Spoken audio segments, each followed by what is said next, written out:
And welcome back to this week's edition of the Steel Report. I bring with me on the program today a very familiar face, but for the first time in many years, he's not appearing on the Steel Report as an Iowa legislator. Walt Rogers of Cedar Falls did serve in the Iowa legislature for 8 years. Now he is the deputy director for the organization, a nonprofit known as Tax Education Foundation of Iowa, based in West Des Moines. And this organization promotes economic freedom through, I would say, safely say, probably a conservative point of view. Yes. But the main thing is, Walt, you guys are pretty happy with what the legislature has done in the last session in 2018 as far as taxes, but you think things are moving a little bit too slowly. So what does TEF want to see happen? Well, I mean, we strongly recommend states consider lowering their income tax rates and corporate rates because as you look across the country, states that are doing that, especially states with no income tax, are doing better economically. They're attracting more people to their states.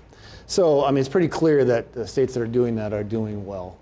And so I was in the legislature in 2018. We actually had that tax reform.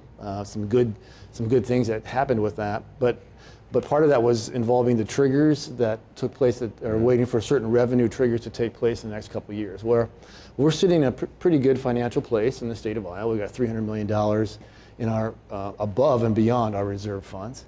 The national economy is doing well. Mm-hmm. So personally, in our organization, we'd like to see these triggers kind of, let's implement these reforms and get rid of the triggers and move more quickly with the reform and see if we can't attract more people here to our state.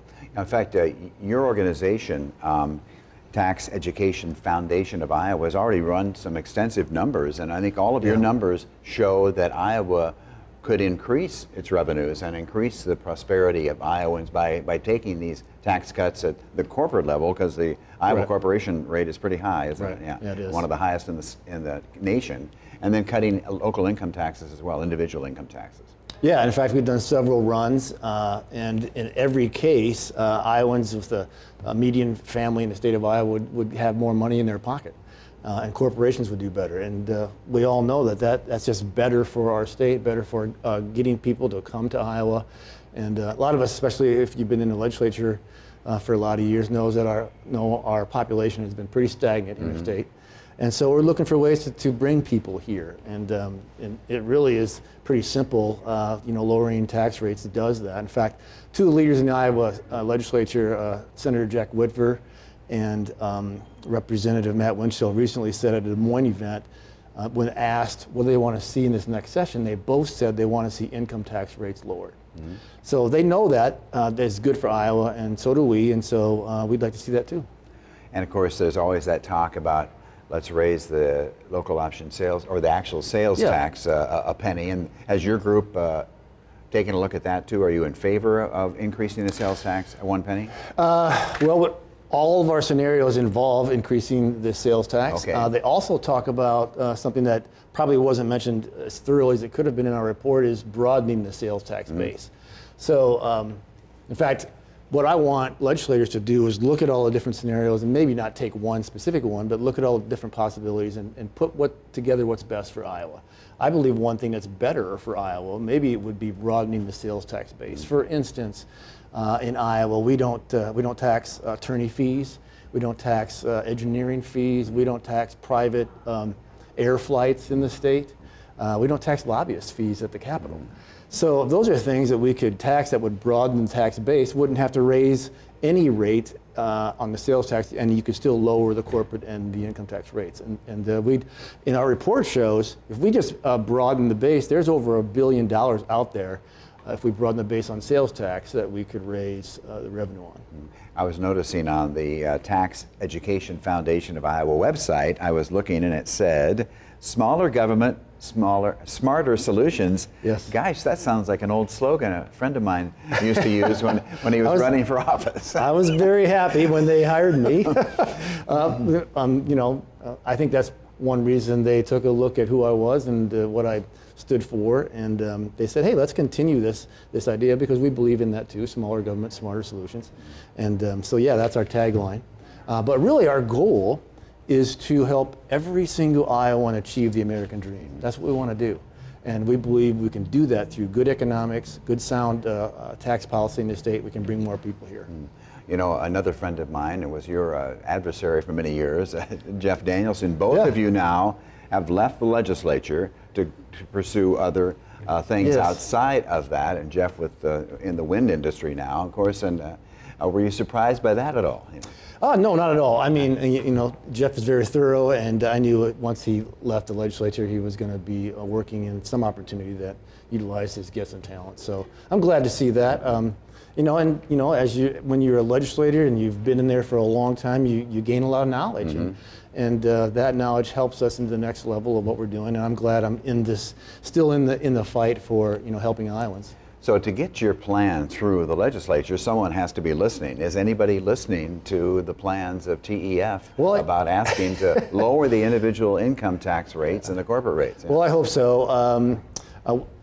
Our organization is a C3, so I don't lobby legislators, but we're affiliated with another organization, Iowans for Tax Relief.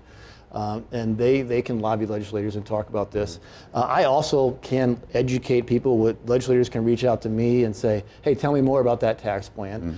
So we're putting it out on our website, we're putting it out on social media. I'm on your show and several other things talking about it. So legislators can reach out to us and find out about it. And there's people talking about it.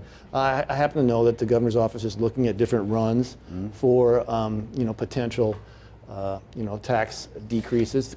That's what they do at the before legislature starts. The governor's office, the legislature, all the offices are looking at ways to make our tax system and our appropriation systems work well for Iowa. And of course, your proposal is commonly known as a revenue neutral plan, right? So tell everybody what that really means. You're not going to take away from anybody else. That basically means, it's not going to change the budget. We're going to get the same dollars coming in.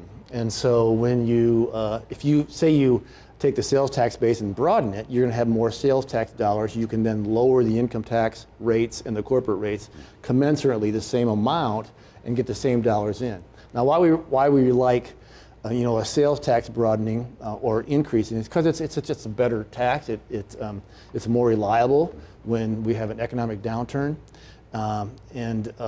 It broadens the use tax, the usage of everything more thoroughly than an income and corporate tax. And it also is paid by a lot of people who are not Iowans, anybody who comes to our state. Yeah. Exactly.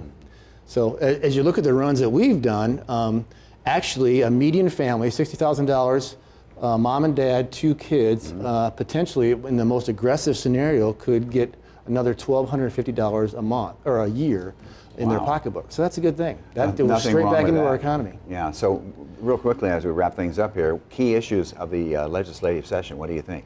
The tax issue is going to always be an issue. Our organization is going to look at occupational licensings. Iowa is one of the highest licensing states in the country. We'll be looking at that. You've always got the typical issues of appropriations and education funding that they'll be looking at also.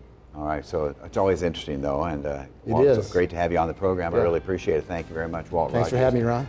With the Deputy Director for Tax Education Foundation of Iowa, hoping to help you out, get some money in your pocket, so to speak. All right, that's it for this week's edition of the Steele Report. Thanks for watching. We'll see you here next week. We're online on